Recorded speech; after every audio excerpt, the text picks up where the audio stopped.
Welcome back, everyone, to the Deep Dive, your shortcut to really getting a grasp on everything that's going on in the world. We know you're busy, we all are, but you still want to stay informed. Yeah, and that's where we come in. We do the heavy lifting, so to speak. We dig into the dense stuff, the really meaty sources, and bring you the crucial takeaways.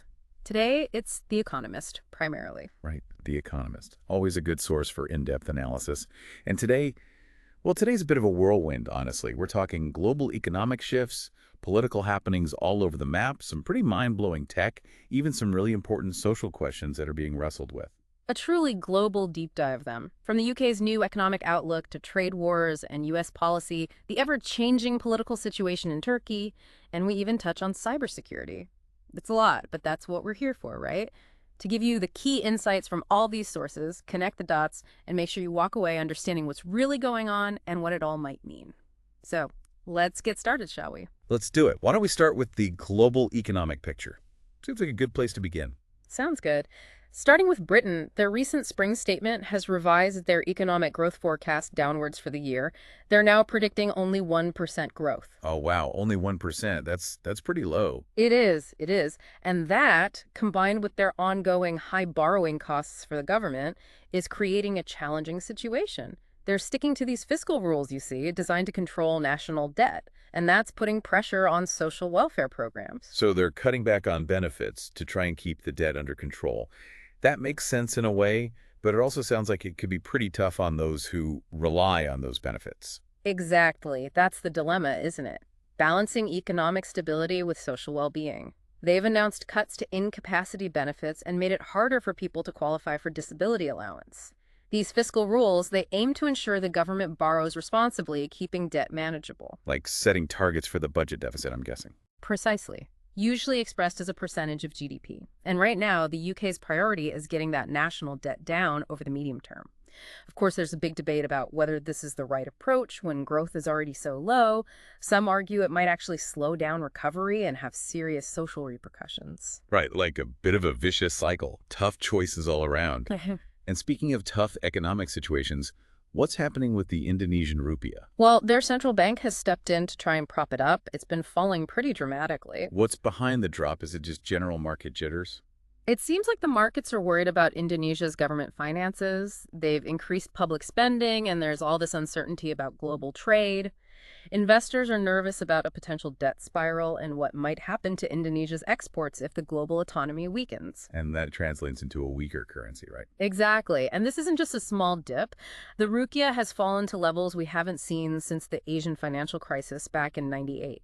It's a reminder that things can change very quickly in the global markets. No kidding. It makes you realize how interconnected everything really is.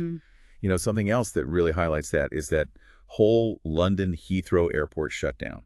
It's amazing how a simple power issue could have such a huge global impact. Yeah, a fire at a local electricity substation took out critical systems at Heathrow, forcing a complete shutdown for 18 hours. Can you imagine the chaos? Flights delayed or canceled worldwide? I bet the airlines are facing some hefty compensation claims too. It makes you wonder why they rely on a single substation for power. Seems like a bit of an oversight. Right. You'd think a major international airport would have multiple redundancies built in. The national grid is saying they're confident in the overall power supply, but it definitely exposes a vulnerability in a critical piece of infrastructure. Yeah, Makes you think about how fragile some of these systems really are. absolutely. Okay, let's switch gears a bit and talk about Hyundai. They just made a huge investment in the U.S., right? Yes, a massive $21 billion investment. They're building a steel plant in Louisiana and a bunch of factories for parts and materials. I saw Trump was pretty quick to claim this as a win for his trade policies. Right, he's saying it proves his tariffs are working. And, well, money is pouring in, he said. But didn't Hyundai already have a lot of manufacturing in the U.S.? They did. So this new investment, it could be a strategic move. Maybe they're hoping to get special exemptions, carve-outs from any future tariffs the Trump administration might impose. Ah, makes sense. Playing the long game, trying to protect their interests. But speaking of tariffs, Trump did just announce those 25% tariffs on all imported vehicles and car parts, right? He did, set to go into effect on April 2nd, 2025. That's a pretty significant escalation in trade tensions. Yeah, it seems like he's really doubling down on this whole protectionist approach. And it's not just cars. There's talk of tariffs on copper imports, too. which has already caused a surge in copper prices. Traders are moving their stockpiles to U.S. warehouses linked to COMEX, trying to avoid those potential tariffs. So now copper is actually more expensive in New York than it is in London. That's wild. Yeah, copper is actually more expensive in New York than it is in London. That's wild. It is. It just shows you how the threat of tariffs alone can distort global commodity markets. It's fascinating, really. Speaking of changes, there's been a shakeup in the ranking of Europe's most valuable companies. Oh yeah, I saw that. SAP overtook Novo Nordisk in market capitalization. It's a reminder of how quickly things can change at the top of the business world. Now, what about electric vehicles and Tesla? That's been an interesting story to follow. For sure. Sales of battery electric vehicles have gone through the roof. They're up 26% this year. It's a huge jump from the 2.6% that was predicted earlier. A big surprise for sure. Huh? And there's been a notable shift in how some on the left view Elon Musk. Initially, there was a lot of goodwill because of his association with green tech. Electric cars, renewable energy. Yeah, he was almost like a hero to some. Right, right. But his increasingly right-leaning views and some of those provocative statements he's made, it's definitely changed things. Definitely seems to have alienated some of his former supporters. And then there's that whole FBI task force thing. Oh, yeah, that's serious stuff. The FBI has actually set up a task force to investigate what they're calling domestic terrorism targeting Tesla. It's a pretty dramatic sign of how polarized things have become around the company and, of course, around Musk himself. It's almost hard to believe, honestly. Talk about a shift in perception. And finally, in business news, Nike is having a rough time. Their stock has hit a 5-year low. They're forecasting another big drop in revenue. Blame it on China's slowing economy, those pesky tariffs, and, well, just general global instability. Yeah, it's a tough time to be a global brand, it seems. All right, so that's a taste of what's going on in the economic sphere. Now let's dive into the world of politics, which, if anything, seems even more turbulent these days. And you know what? Elon Musk's name keeps popping up here, too. He does, doesn't he? President Trump's decision to put him in charge of DOGE, the Department of Government Efficiency, has definitely been controversial, to say the least. Yeah, some people think he's a brilliant disruptor who can finally fix a broken system, while others see him as a self-serving wild card who could do some real damage. It's a pretty wide range of opinions. It is, and it reminds me of Reagan's Grace Commission back in the 80s. Both initiatives were about cutting government waste, but their approaches are pretty different.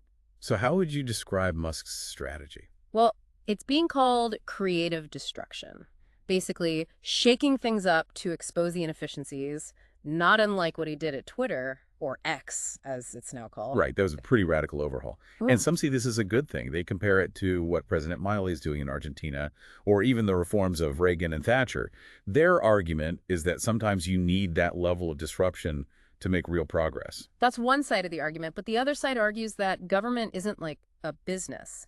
If a company fails, another one takes its place. But government provides essential services that the private sector might not be able to handle, or at least not fairly. And we're already seeing some concerning consequences of DOGE's actions. There was that thing about maybe streamlining federal worker retirement, which involved Joe Gebbia. But overall, it sounds like DOGE is actually making the government less effective. And there's talk about expanding presidential power and targeting anyone who disagrees with their agenda. And there are those attempts to close down USAI and the Department of Education entirely, not through Congress, but by executive action, basically bypassing the legislative process. There have been lawsuits and court rulings against these moves, and there have even been reports of Musk and others attacking the judges involved. Wow, that's disturbing. So much for efficiency. It seems like ideology is driving a lot of these decisions. It does seem that way. And there are reports that some Trump supporters actually believe that America has been under a kind of soft authoritarianism and that the current administration needs to act more forcefully to counter it. So efficiency takes a backseat to these broader political goals. That's a scary thought, honestly. It is. And then you look at the potential outcomes for DOGE. One, it somehow manages to make the government more efficient, which, given the current state of things, seems pretty unlikely. Two, it breaks the government, which is a terrifying thought. Or three, and this is probably the most realistic scenario, it gets bogged down in legal battles and ends up strengthening the presidency while weakening Congress. Not exactly a recipe for a healthy democracy. It does make you wonder what would have happened if a different Elon Musk had taken on this role. A few years ago, when he was more focused on practical solutions like government procurement or infrastructure improvements. No. Maybe that version of Musk could have made a real difference. It's certainly an interesting thought experiment, but the Musk we have now, well, he's been described as radicalized by social media. He's openly flirting with authoritarian ideas and deeply entrenched in partisan thinking. It's a very different persona than the one who founded Tesla and SpaceX. A very different world, too. And the people he's brought in to DOGE, well, they're a mixed bag, to put it mildly. Most of them are young, male software engineers, often referred to as muskrats or the Bobs, and some of them apparently have some pretty questionable backgrounds. And then there are these deferred resignation emails that are going around, basically putting people on probation and then firing or reinstating them seemingly at random. And DOGE has been aggressively trying to access data from all these different agencies, the Treasury, the IRS, Social Security, the Labor Department.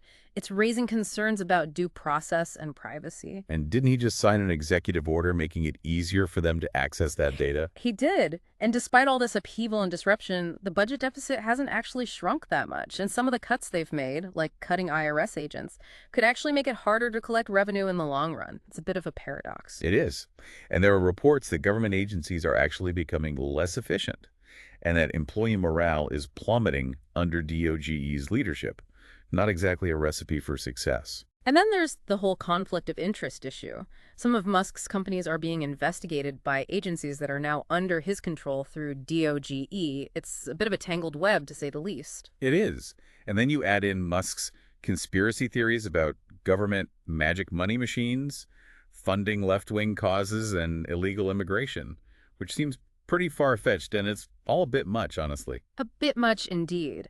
The trend seems to be towards a centralization of power under Musk, potentially bypassing both Congress and the courts. And the dismantling of USAID, a longtime goal of the Trump administration, seems to be a key part of this strategy. Speaking of which, how is this all affecting universities? It's having a significant impact. They're using federal funding for research and student loans to try and influence university policies and even curricula. We've seen funds frozen at places like Columbia and the University of Pennsylvania, in Columbia's case over their handling of anti-Semitic incidents, and in Pennsylvania's case over their policies regarding transgender athletes. So it's not just about research funding, it's about social and cultural issues as well.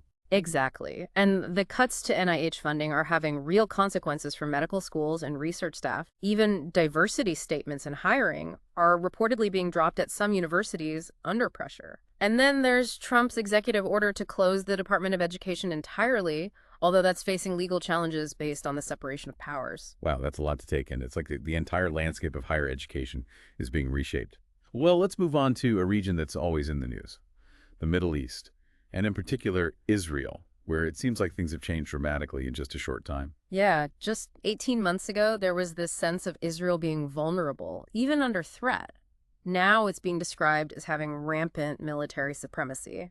Quite a turnaround. But they're still facing conflicts on multiple fronts, right? Lebanon, Syria, the West Bank, Gaza. The ceasefire has broken down. It has, but the narrative now is that Israel is largely dictating the terms of engagement, and they have strong backing from the U.S. But surely this level of military dominance comes with its own set of risks. What about the potential for overstretching themselves? Their reservists must be feeling the strain, and U.S. support isn't guaranteed, especially if a Democratic administration comes in after Trump. And then there's the possibility of a wider regional backlash. All valid points. And of course, there's the ongoing challenge of the Palestinian issue. After the trauma of October 7th, it seems that most Israelis are now firmly against a Palestinian state, which leaves very few good options for the future of those territories. It's a truly difficult situation, and it's not like Israel is united on how to handle all of this. There are deep divisions, even after the Hamas attacks. Some people want to negotiate for the hostages and de-escalate in Gaza, while others support Netanyahu's hardline approach and want a decisive military victory. And there's growing concern about army fatigue and the potential impact of the conflict on their tech sector. Netanyahu's approach seems to be one of regional dominance. He wants to take more territory, he's pushing for strikes on Iran, and he's even talking about annexing parts of the West Bank. The offensive in northern Gaza and the expansion of settlements, those are all part of that strategy. And it's not just Gaza and the West Bank. They're still occupying parts of Syria, the Golan Heights, and that southern border area, and they have troops on Lebanese territory. And he's been lobbying the U.S. to back strikes on Iran's nuclear facilities, which would be a huge escalation in the region. It's a high-stakes game he's playing. Now, And it seems like there's been a shift in their military doctrine, away from deterrence and towards something closer to, well, the obliteration of their enemies. It's a pretty frightening thought. And of course, you have to consider Netanyahu's own political motivations. He wants to stay in power, keep his coalition together, and maybe avoid that corruption trial. it's easy to see how those personal interests could be influencing his decisions on the world stage. And he's not exactly popular at home right now, is he? Spending all this coalition money on things that benefit his allies, like religious schools, while a lot of Israelis are struggling. Public trust in institutions has plummeted. The polls show a sharp decline in how Israeli Jews view the country's situation and their confidence in the government. They want that second stage of the ceasefire to happen, the release of the hostages. There are even reports of reservists talking about refusing their call-ups. That's a big deal. And some are accusing Netanyahu of putting his own survival ahead of the good of the country, trying to fire the attorney general who's overseeing his corruption case.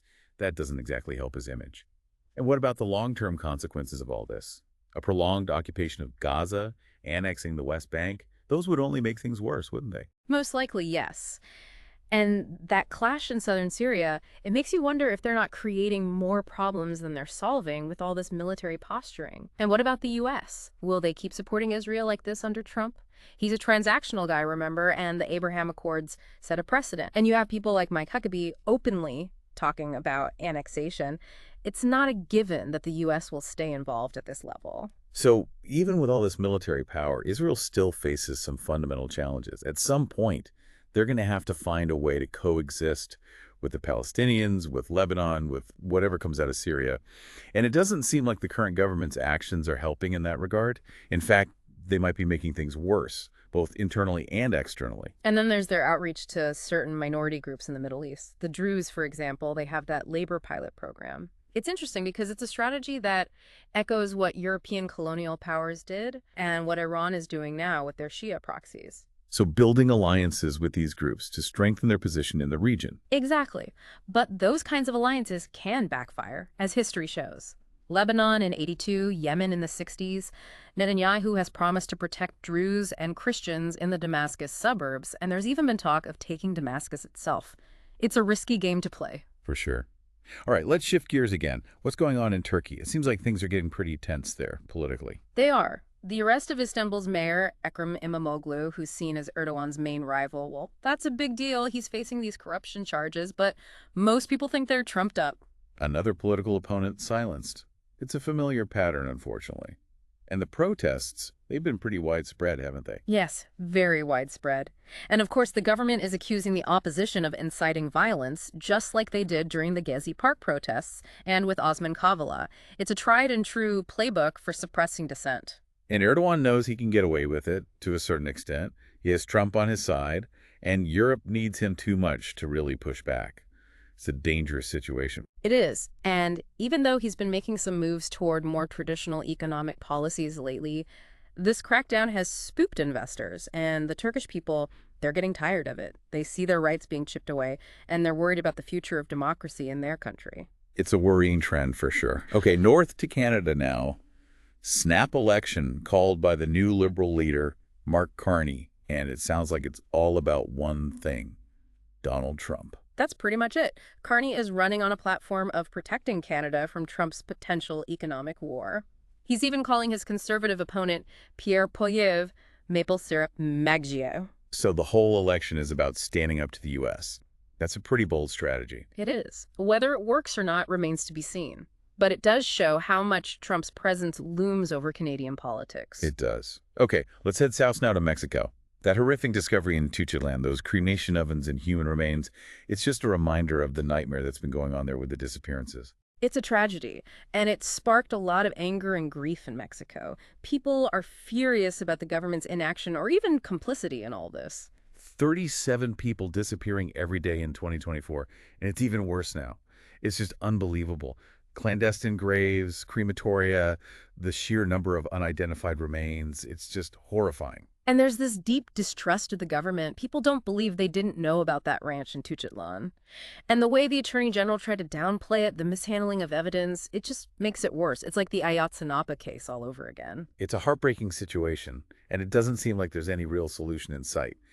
Now, to India, Modi's plan to reallocate parliamentary seats, this delimitation thing, it's causing quite a stir. Especially in the South, they're worried about losing seats to the North, which is more populous. They see it as a power grab by Modi and his BJP party. And it's tied to this whole issue of tax revenue distribution, right? Mhm. The South feels like they contribute more than they get back, and they're worried about losing even more influence. Exactly. And there are various proposals on the table, each with its own set of winners and losers.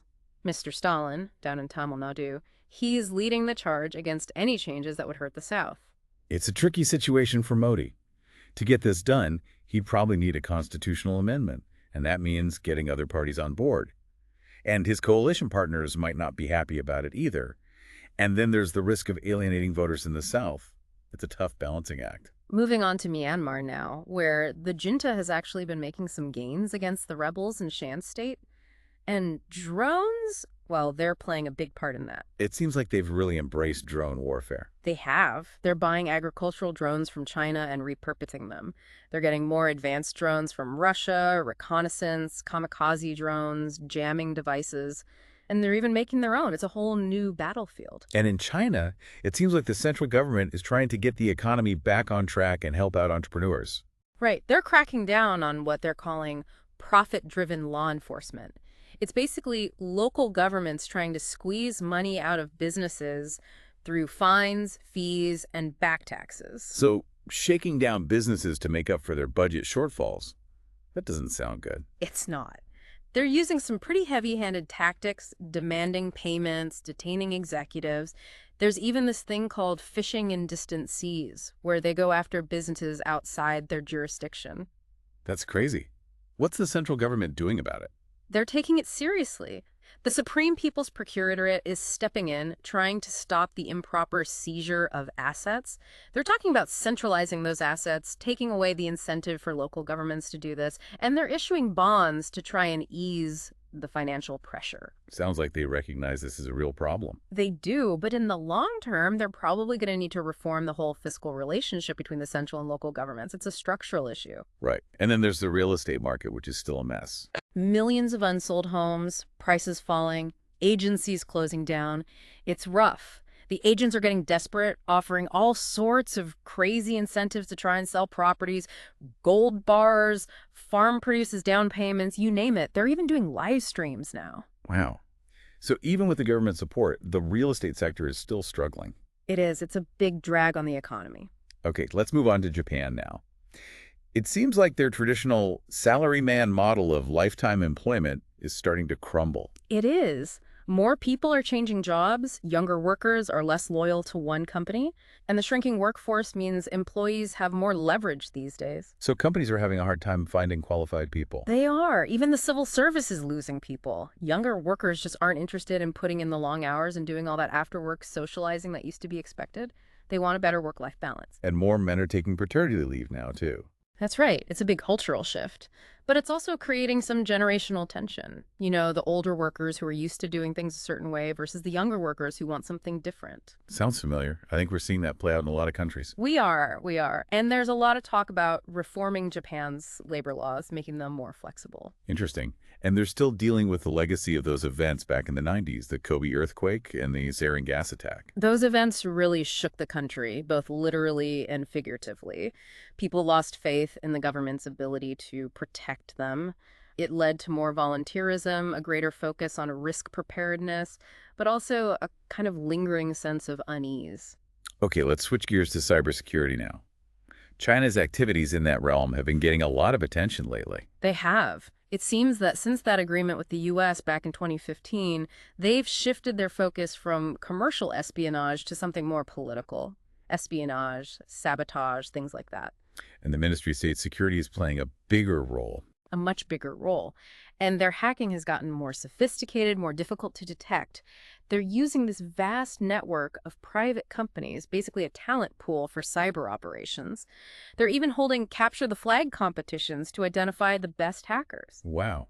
And they're using these operational relay boxes, right, to make it harder to trace their attacks. They are. It's a clever way to cover their tracks.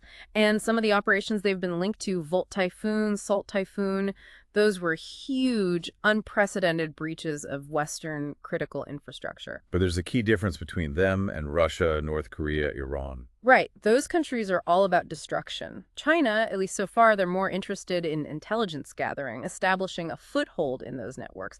They haven't gone for the outright sabotage route yet. Okay, let's wrap up with a couple more. Hmm. Haiti and the Dominican Republic, two countries on the same island, but they're worlds apart in terms of development. It's a stark contrast.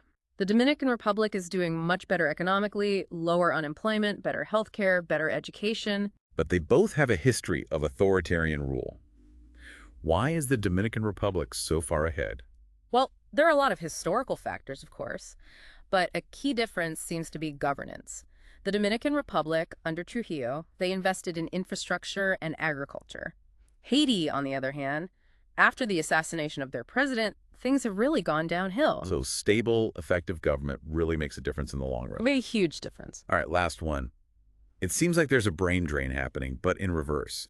Instead of Europe losing talent to the U.S., now it's the U.S. losing talent to Europe. That's right. Trump's funding cuts and his attacks on science have made Europe a more attractive destination for researchers. So European science ministers are trying to lure those researchers away. They are. Institutions like the ERC and the Max Planck Society are looking to host American scientists.